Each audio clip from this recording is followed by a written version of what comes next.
Welcome kindreds, it's Jessica, and what with everything that's been going on in the world lately, and personally I'm recovering from COVID. I went to an Alanis Morissette gig which was amazing, like the week before last, or last week.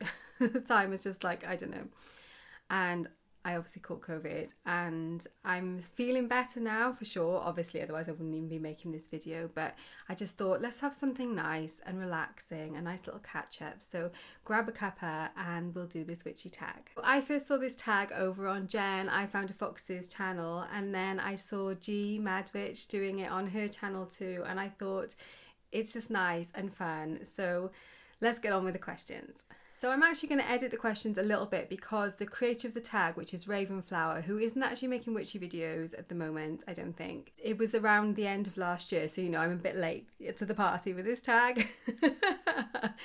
But she was asking about New Year's resolutions, and so I'm going to skip that bit, even though, just in a nutshell, I don't really do New Year's resolutions, but I do word of the year, as you know if you watch this channel. So I'll try and remember to link something about that down below, and I'll link everything that I mention of channels and stuff, because there's going to be some shout outs and things like that. I'll link all of that down in the description box below. So question 1, what is your favourite colour? Now, this is kind of like a running joke in my family about the favourite colour, because I just don't have one. I can't choose one. I can't pick one. You know, I'm Libra ascendant. I have trouble like choosing anything and like saying, yes, that's it. I'm staking my flag here. This is my favourite. And so my son asks me, what's your favourite colour today, Mum? And because I can't. But in general, my favourite colours are all those kind of earthy, like Jen was saying this on I Found a Fox channel as well, those kind of like earthy, autumnal mainly colours, like kind of ochre and reds, but not like a kind of brash reds, more like muted earthy reds and browns and greens, obviously all the greens. I mean, they're the colours that I like to wear, they're the colours that make me happy, they're the colours that I've like decorated my whole home in, more or less.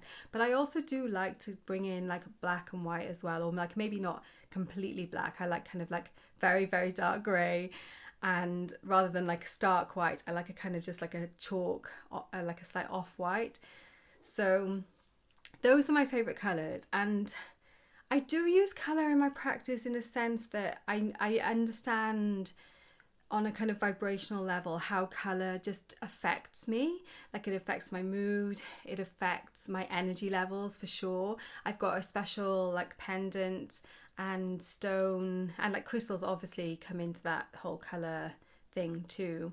But yeah, I've got a pendant and a stone which I wear when it is my moon time, when I'm bleeding, and it's a brachiated jasper is the stone, and it's red, and the little, like, I'm wearing a green goddess pendant today. This is another one of Molly's pendants. I'll try and remember to link that down below as well, because I know everyone will ask otherwise. And the red goddess as well on that pendant, they just make me feel energized. Even though I'm bleeding out, it makes me feel like I've got that energy, that kind of like root chakra base that keeps me grounded and keeps me energized basically. So definitely colour is an important part of my practice, and I suppose I do use colour in a more like traditional witchy sense as well. If I'm using like candle magic or something, then I will choose colours, or when I do charm bags, I do also choose the colour that's kind of like appropriate to my working. But I do think that a lot of our colour associations are very culturally prescribed. So if you read like the sort of Wicca books, they'll say, right, you must use green for money spells, and you must use like pink for love spells and things like that. And that might be true, you know, it is obviously kind of like it's a Northern European kind of view of colour, which has kind of come from our general culture. So, sorry, I can see someone out the window. Let's just ignore them and carry on. So I think I try and sort of realise that myself as well, is that am I connecting with this colour for this particular working because it's actually the colour that is the best representative of this working for this now, or is it just a more kind of like a culturally convenient choice of colour, if that makes sense? So the next question is, do I use substances for divination or meditation, like flying or oils, herbs or alcohol, and why or why not? So I don't usually use anything like that. I have looked at on Ciaran Lawless's apothecary kind of site, what's it called, Banefolk. I've looked at her flying ointments a few times, and like for me, postage wise and stuff, it just doesn't make sense buying from the US anyway. But I've looked at her ingredients and think, maybe I could make like a flying ointment. So I haven't like ruled out that idea of making like an oil blend or a herb blend or something which will aid in that. For me, it's about what helps me get into that like kind of like a light trance state, which is how I prefer to be when I'm doing spellcraft, or sometimes even like when I'm doing readings and stuff like that. I need that energy shift from mundane dealing with all the stuff kind of thing. It's probably a brainwave thing, isn't it? It's like, you know, we have like different brainwave patterns when we're working at different levels, and like when we're doing certain activities, our brains are doing like kind of like, I don't even know which way around it is, I can't remember, but there's definitely different sorts of brainwave patterns for when you're in different kinds of states. And I feel like I need to shift into that more meditative state to be able to be kind of really effective in my spellcraft and stuff like that. Like, it's not always possible, because like if you're doing something really quick or off the cuff kind of thing, then you just do that there and then. But for me, I find I need to kind of switch over into that state so I can see the appeal of using something that kind of aids that switch over. But to be honest, I found that I can do that perfectly well just through breathing. Definitely through humming. I find, you know, I can get into that trance state from doing some like long hums, and I guess that's breathing as well, is like breathing in a kind of mindful way. And drumming for me gets me switching into that kind of trance state as well.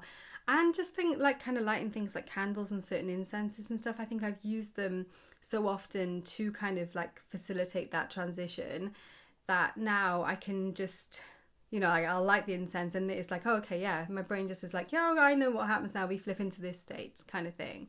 I wouldn't rule out taking psychedelics just because I'm curious, to be honest, but like I'm 44 now and I haven't got around to it yet.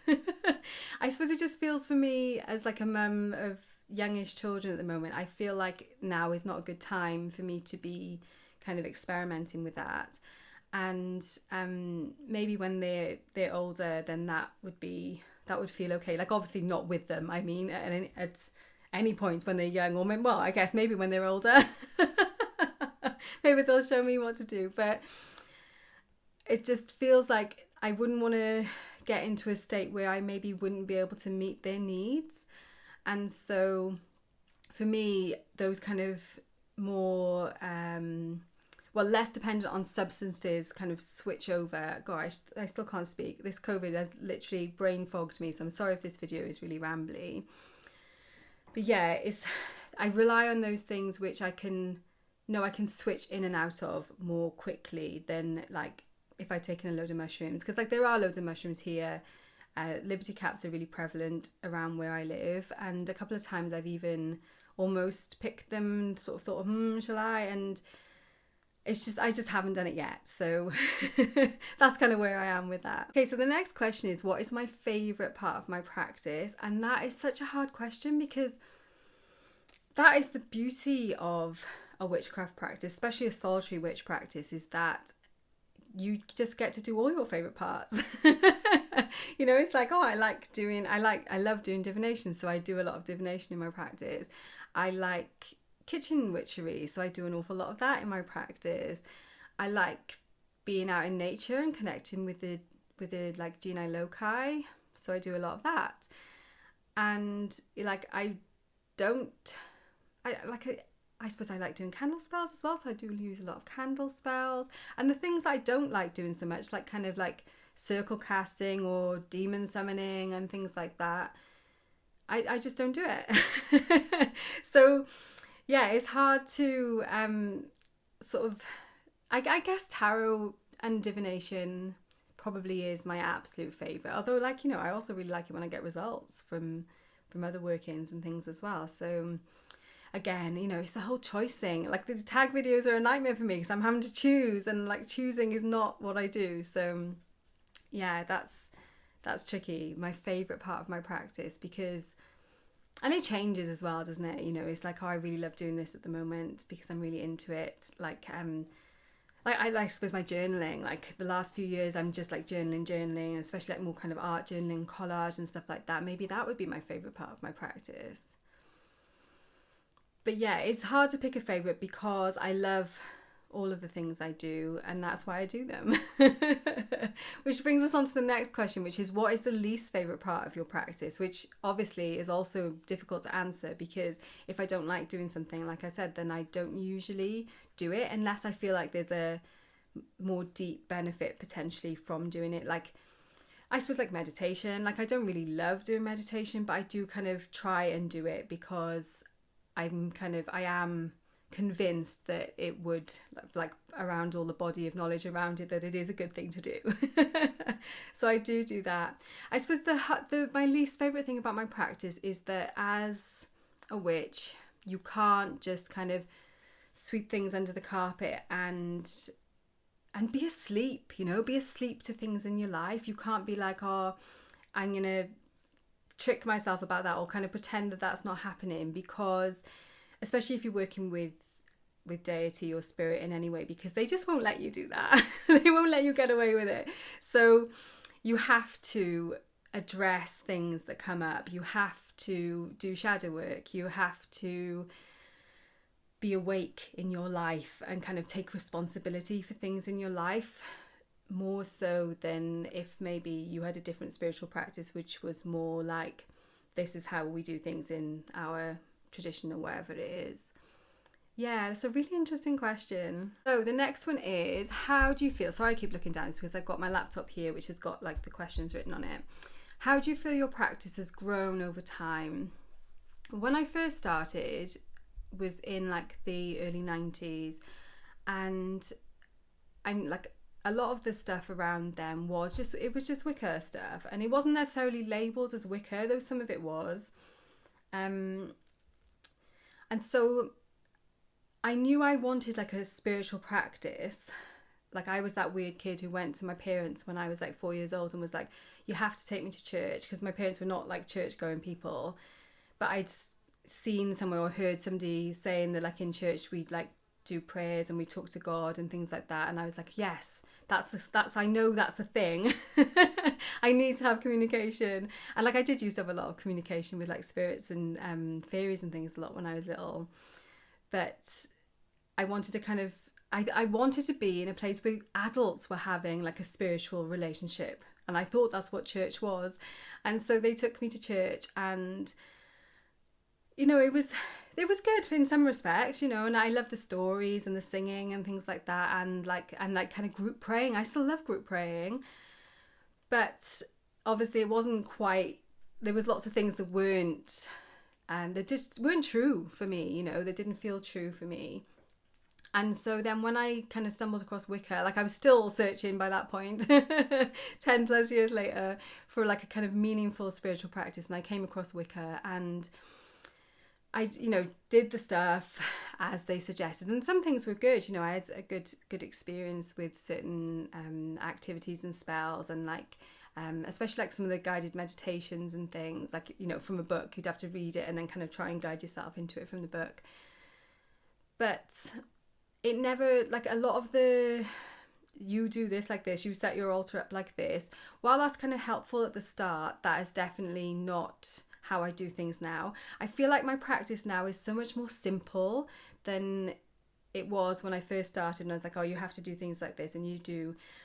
It probably from the outside looks way more complicated now, but for me it feels more simple, I suppose, in that sense that once you know something really well, and once you're like kind of in a pattern of something, in the groove of something, that you just, it just feels true and real, and so you don't have to think so much, I guess. There's not a lot of thinking in my practice now, which sounds like it's not like that it's not thinking, but it's a lot more kind of like instinct, and I feel more guided, I guess. I feel more honestly guided, more like physically guided in what I'm doing now than I did when I first started, and that's taken a long time. And I'm sure, you know, like if you ask me in another 40 years what my practice is like, then it will be different again. So yeah, it's interesting to think about.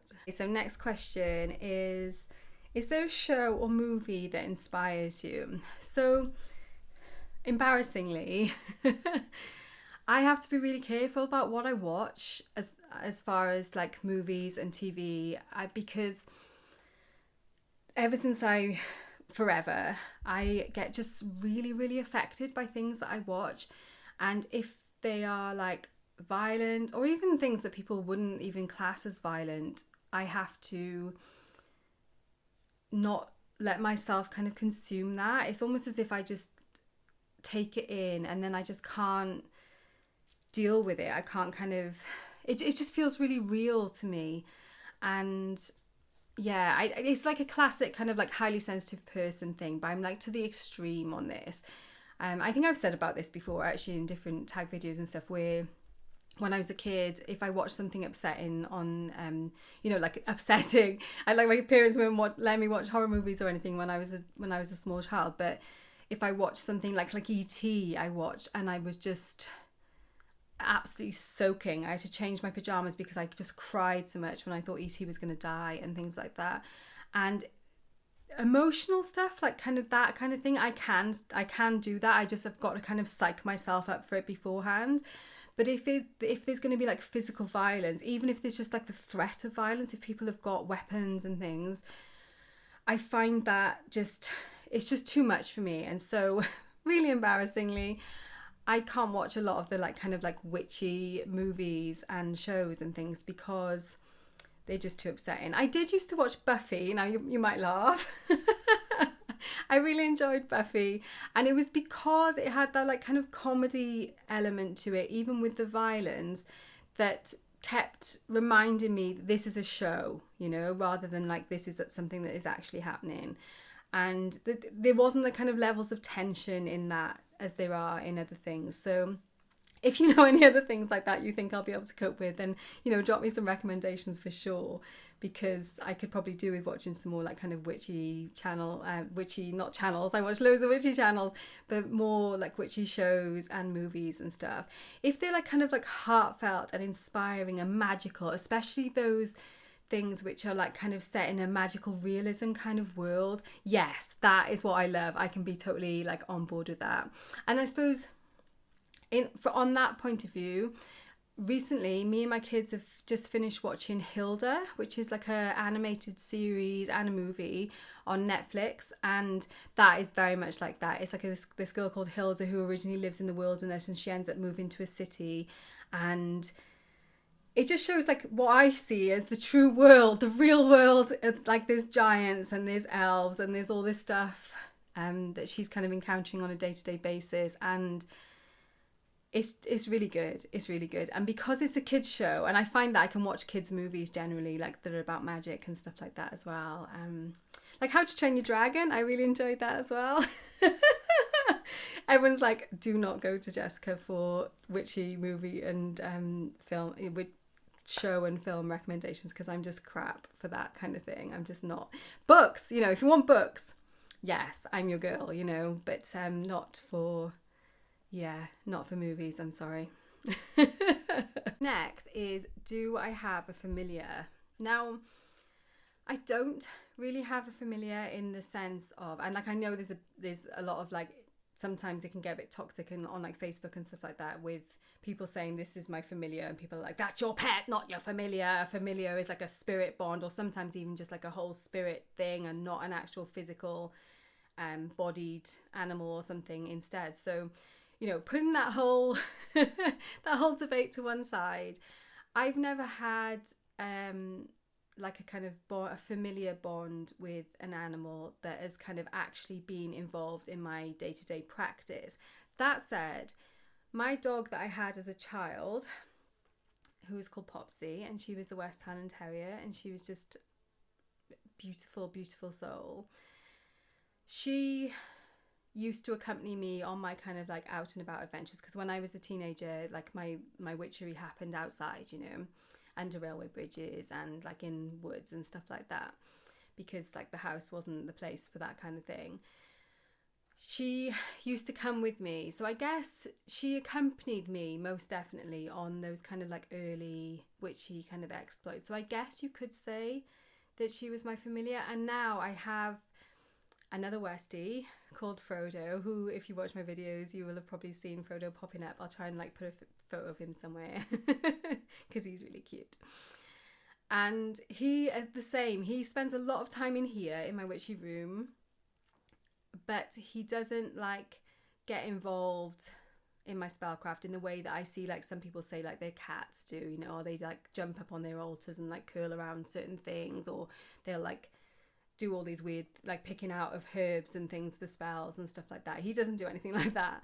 So, but what I did read not long after he came to our family, I was reading about the goddess Rhiannon in the like Celtic Welsh pantheon in the Mabinogi. She turns up, and whether she's a goddess or not is probably a question for another day. But in depictions of her, she was often, and just Celtic mother goddesses in general, were often depicted with small white dogs. And so when I read that, I had like a bit of a chill. I was like, oh, okay, so small white dogs and that whole kind of mother goddess, which is my kind of my path, you know, the goddess path.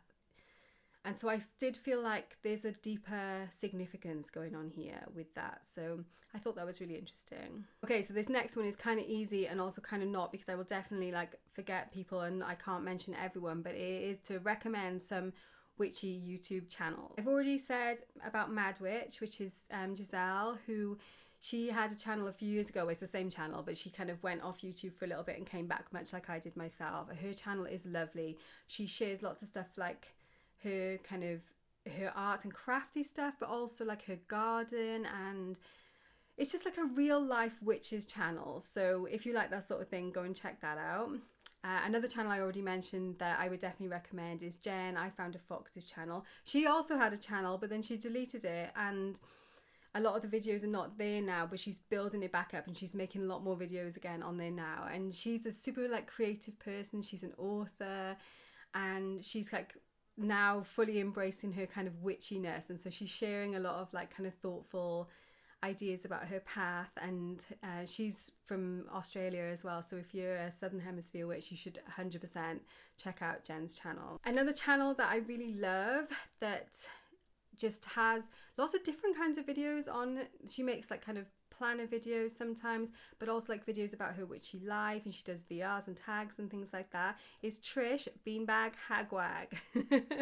Her channel is like she's got a lot of videos on there, so like if you want to go and binge a channel, that is a really good one to go over and just like get involved in. She's got such a lovely nature, and just you feel like I feel like I would be her friend in real life if I watch, you know, from watching her channel. So another channel I like is Bronia K. She used to be Bronia K Spiritual. She does mostly kind of like tarot content, but she does do witchy stuff as well.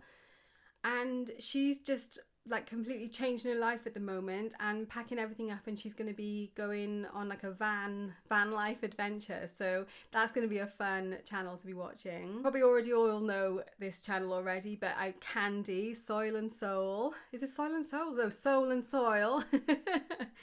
Oh, Candy is just, she is like, again, I guess the channels I like watching are the ones where I feel like I would be friends with this person, and when I watch her channel, it just feels like she shares really vulnerable stuff as well sometimes, you know, about her kind of growth and the things that she finds difficult and stuff, and it's just so comforting and reassuring to watch, because even when she's sharing about those kind of things, it's still inspiring, because it's like she's sharing about this, but then she's also sharing like her amazing artwork, and she's sharing a gorgeous garden and just like her life, and yeah, it's just so wholesome and just lovely. So yeah, definitely check out Candy's channel if you haven't already. And last for now, because otherwise I'm gonna just go on forever and ever and ever on this, and maybe I'll do another like shout outs thing at another point, is Mary Grace Farron. She's an author as well. She is the author of Italian Folk Witchcraft, or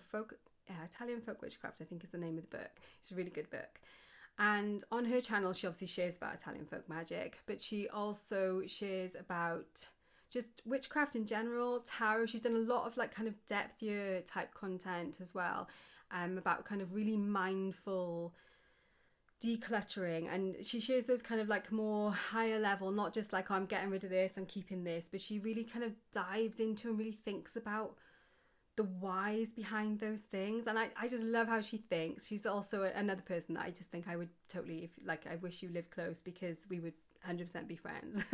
So there's a few channels that you can get stuck into. If you've got recommendations as well, then put them in the comments, because then other people can hopefully see those as well, and I can also see them and start watching some different channels, because that would be really awesome. I was watching a video by Owlvine a little while back where she was asking about channels, because like she's kind of been away and kind of come back as well, that's similar to how I have, and there are obviously loads of new channels on here now that I just don't know. So yeah, drop some ideas of things that you think I would like in the comments, and that would be very much appreciated. Okay, so we're on number 9. I hope this video is not going to be several days long. So name something I must do daily for my mental, emotional well-being or for my practice. So I've shared a little bit about this in my Feeling Lost video. I'll try and remember to link that as well. But for me, the kind of like anchor of my practice is my morning routine. And the first thing I do when I get up in the morning, well, I have a drink, but then and have a pee, of course. But then I come down and I do my like kind of morning prayers, where I kind of light my candles and just connect in, and like it doesn't take very long at all, but that is like the start of it. And then I'll do a little bit of like kind of journaling, meditation, maybe some stretching, things like that. I'm kind of working on a more substantial morning routine at the moment, but I also don't want to like make it so big that I'm just like, oh, this is just, you know, this is not helpful. I want something that's going to be supportive and not something that's going to be like a kind of to-do list kind of thing.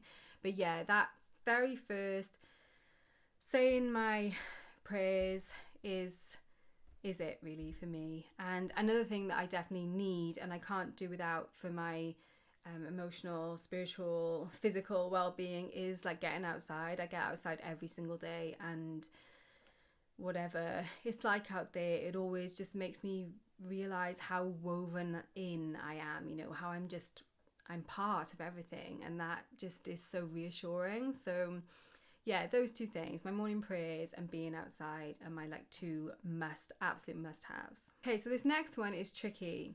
It's what is something that started as an obstacle but you can now see as a blessing. So yeah, this is something that I think my answer for this is that initially when I was like first started my path is I just wanted to like read all the things. I wanted to know everything. And I was like, read. And I started to sort of realize that I was putting too much emphasis on the like kind of acquiring of knowledge, on that kind of like input, and then not putting enough emphasis on the what I'm actually doing, on my kind of like output in the craft. And so I like, it's kind of like a bit of spiritual constipation then, because you're like taking too much in and you're not actually like giving that stuff back out, that good compost back out. And so I was like, oh, I got to stop doing that, and I'll like limit more the stuff. And you know, this is how kind of like how depthier for me kind of came into why I wanted to do it, was because I was like, don't bring so much stuff in, and then that will give me time to kind of process the stuff that's already in out. But what I've realized is that it's not so much the stuff coming in that's a problem. That is not the obstacle. It kind of is. Like, I don't want to just like willy-nilly just bring bazillions of things in, because that just wouldn't be manageable. It'd be like over consuming. But what I've realized is that the one I need to like do more of is that output. And if I focus more on that output and like making more videos and things like that, and doing more spellcraft, having more fun, being more creative with things, it allows that input to be transformed into output, and that just frees me up and just makes me feel really, really good. So yeah, I think that is my kind of like weird answer to this question. Okay, so what's the next one? Question 11. Which do you prefer, YouTube, Instagram, Facebook, or TikTok? Okay, well, TikTok, I did go on TikTok really briefly when my daughter wanted to get it, because I wanted to kind of like just make sure it was okay, and like it's probably not okay in some respects, but she really loves it, and so I was like, okay, you can be on TikTok. And there's a lot of witchy content on TikTok. There's a whole like witch talk thing, which like for a few weeks I was like in that rabbit hole, like watching people's videos and stuff like that, and like there's some really, you know, not good in terms of like quality content on there, but there's also some really good quality stuff on there. You know, people sharing stuff is so concise because the videos are so short. I think they can be longer now, but when I was on there was like much shorter. I think it was like 30 seconds or maybe 1 minute videos, and people were like putting so much into these tiny little videos. Is really like the like short form to the max, and like kind of excelling in that for the people who are doing really well with their TikTok channels and stuff. TikTok accounts, I don't know. But for me, it just wasn't healthy because it's just too easy to get kind of stuck in, and then you're like, chung, next one, and like before you know it, a whole hour is gone and you've watched this stuff, which is most of the time, like I'd say like 99% of the time, stuff I know already. And while it's nice to kind of have people confirming back to me what I already know, it wasn't good use of my time. That is a really good example of like where I'd be taking in this input that I don't actually need. You know, I'm over consuming of something and it's not actually feeding me or nourishing me in the way that I want. So yeah, TikTok, I'm not on TikTok anymore is the short way of saying that massive long-winded thing about TikTok. But I am on Instagram, although I'm still kind of like on whether I'm going to stay there. I started a new account because my account got cloned and everything, and well, that was a whole thing, but it's just not a nice place. I think since Facebook took over Instagram, it is not a nice place. There's still loads of lovely, wonderful people on there, which is the reason why I wanted to be on there. And there's some people who are on there who aren't on YouTube but still make really amazing content, or they are on YouTube but they make more content on Instagram and stuff. So that's why I kind of wanted to be on there, to see those inspiring, wonderful things, to get that good nutrition, that good input that I'm looking for. But the way it is now, with like the way they kind of curate your feed and stuff, and they'll show you certain posts and they won't show you other posts, and they kind of show lots of sponsored content and stuff now, it doesn't feel to me like a really like kind of nice place to be. So I'm kind of thinking about that now. YouTube, on the other hand, I absolutely love, because it's a place for longer form content again, and once you kind of find a channel person who you kind of resonate with, then it's just lovely, because I feel like I can really like connect with people and see more about their actual lives, and like for kind of a more introverted person like I tend to be, it's like having friends. Sounds really sad, but it's like, and I don't know, I like the comments and stuff as well. It just feels more like actual community here on YouTube, whereas I think it's harder to do that on Instagram now, with the way that the feeds and everything are kind of like curated by Instagram. So, which leaves us with Facebook, which is the only other one that was in that list. And I'd actually kind of semi-left Facebook because I was just done with the whole kind of like toxicity of it.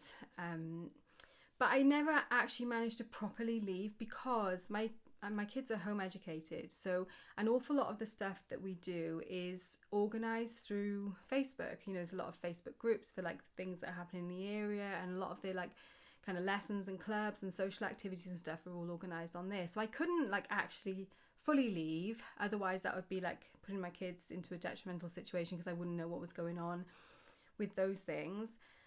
So I'm still there, and since the whole Instagram downhill slide, I've been thinking, you know, actually, and I love what Jen I Found Fox said about this in her video, is that she said that Facebook, the main feed of Facebook, you know, when you go onto Facebook, it kind of feels like you're just smacked into like this big city street, and there's like rubbish and smells and like people throwing pee out of their upstairs windows and stuff like that. You know, it's just like not a nice, healthy place. But then if you go into certain buildings, you know, you can find these beautiful little temples or these gorgeous little quirky cafes, and that is what Facebook groups are. And so I've been really wondering if perhaps I might go back and give Facebook kind of like another chance. Not even really giving Facebook a chance. It's kind of like despite it being on Facebook, you can still create like nice communities using that technology. So yeah, I've been wondering about maybe starting a Facebook group, because I think that's where the power is at in Facebook, is in that kind of like group environment. And maybe like, I suppose attach to this channel, but I don't know, like I don't know if I'd call it Jessica in the Moon, because that seems like it's not all about me. It would be like a nice group where people could come and talk about like their practices and like tarot and journaling and things like that. So yeah, I suppose let me know if you think that's a good idea or not, or if you're even on Facebook, and whether you'd be interested in that kind of thing. Okay, so question 12 is, what do I feel is missing from our witchy community? And like G said, there's so many videos on YouTube and like lots of stuff that I haven't even seen. So I kind of feel like I'm unqualified to say if something is actually missing, because it is probably here. Maybe I just haven't found it. But what I would like to see more of, I guess, in our witchy community here on YouTube is more people like sharing their own practices. And like what I mean by that is there's an awful lot of like how to do this videos, like how to use sigils, or how to do a candle magic, or how to make a charm bag and things like that. And like there's most definitely a place for those videos, and even there's a place for like lots of different people making those same videos, because everyone does things differently. Like I've watched quite a few like videos of people doing things like that and be like, well, that's not quite how I do that. And like that's cool, I can get some ideas from them, but also maybe I can share my own ways of doing things which would be helpful from that kind of more beginner, I guess, content level. But then what I see much less of is like more experienced people, I guess, is what I would like to see, sharing their like actual day-to-day practice. Like there's quite a few bigger creators, I suppose. Like I'm thinking of like Olivia, Witch of Wonderlust, and the Green Witch, what's her name? Annie, is it? Who are like sharing their practices, but they're still quite new.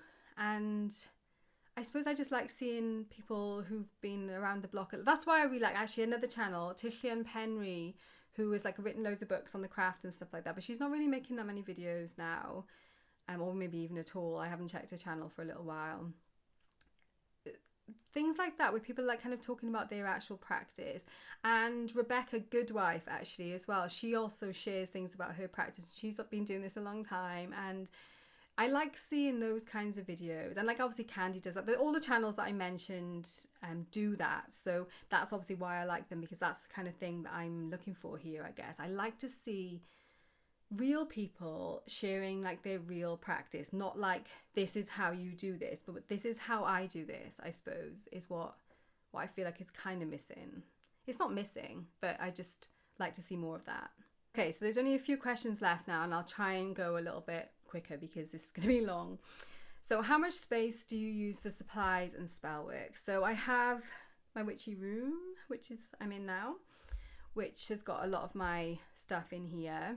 I'm sorry, I'm looking like in the background now to see what's around me. And if you saw my altars video, in fact the next question, I'll do them both at the same time, it's got how many altars do you have in your home as well. So in my last video, I shared like a little altar tour of some of my altars that I have in my home. And I've got like a whole bunch of them here by the side of me in my witchy room. And then I've got a couple of others downstairs. I've also got some upstairs, which I didn't show. And, you know, I don't know how many I've got, but it's quite a lot. And I think that's just because that's something that's definitely evolved over time as well with my practice. It's like I started with just like one, and well, it started with none. You know, I used to go and do things out and about and would just take a couple of bits and bobs in my pocket, and now I've got altars all over the place. So that's definitely something that's changed as well. But just in here is like the kind of main witchy stuff, but then obviously like my kitchen is also full of like witchy things as well, like more herbs, and my ancestor altar is in there, and other meaningful items as well. Like in my living room, there's there's stuff in there that is meaningful as well. So like, what is an altar, I suppose, and like how you describe that and how you see that is for me is something that is opened up very, very wide. And so like, you know, our bodies are altars, and every like breath is an offering at that altar. It's just it's a hard question to answer, because I would say like all of my space is my witchy space, and everything is an altar. I suppose not everything. Like, is the toilet an altar? I don't know, like some people definitely go in there to like have their quiet time, don't they? So yeah, I think that's a much bigger question than it seems at first glance. So I'm going to leave it there. And then, what is my favourite Sabbat? I'm, again, with the choices and kind of nailing it down, I find that really hard, because what I love is the change, is the things, you know, it's the same with the seasons. It's like, okay, I'm in spring now and everything's just sprouting, and then that is my favourite. And then, you know, it's in summer and everything's in bloom and starting to like form these delicious fruits and stuff, and that's my favourite. And then we get to autumn, and then you get the real like kind of food harvest, the fruit harvest, like the apples and things like that, and the squashes and stuff, and that's my favourite.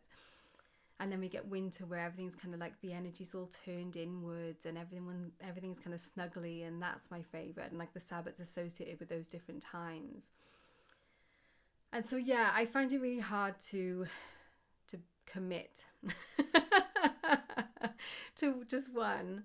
And also, I suppose I find it hard to commit to like a Sabbat, because I don't really mark the Sabbats in that kind of, it is Wiccan, you know, mainly that kind of wheel of the year Wiccan way. Like the wheel was a thing that Gerald Gardner and, what was that guy's name? The guy who was like the leader of the Druid movement at the time. Now his name's gone from my head. There's a fly buzzing by me as well, which is not cool. And they kind of came up with this like amalgamated wheel of the year, which incorporated the solstices and the equinoxes from the Druid path, and the cross quarter days from the more like old Celtic path, and brought them together to make the wheel of the year, and like kind of made some stuff up along the way. And even though I love the wheel from like an aesthetic point, and from a, like I love the sort of symmetry of it and the history of it and stuff like that as well, I don't really like as a person who's been mainly solitary in my craft all the way through my life as well, it's like not really a thing for me to celebrate a Sabbath. So I suppose picking a favourite one also feels kind of a little bit strange. So I should probably have thought about that a little bit more before like pressing record on this video. It's a lot easier. Do you prefer tarot, runes, oracle deck, or pendulum? So I use all of those things, and I really enjoy using all of those things, but it's not even difficult for me to say that tarot is my favourite out of all of those things, even though I've got really hard into oracle the last few years. Oh, sorry, my computer's making noises. Tarot is the range that tarot has got, you know, with those 78 keys. It just is, it's the language. I speak that language and I understand that language, and yeah, it's my favorite. And then 17, are you out of the broom closet?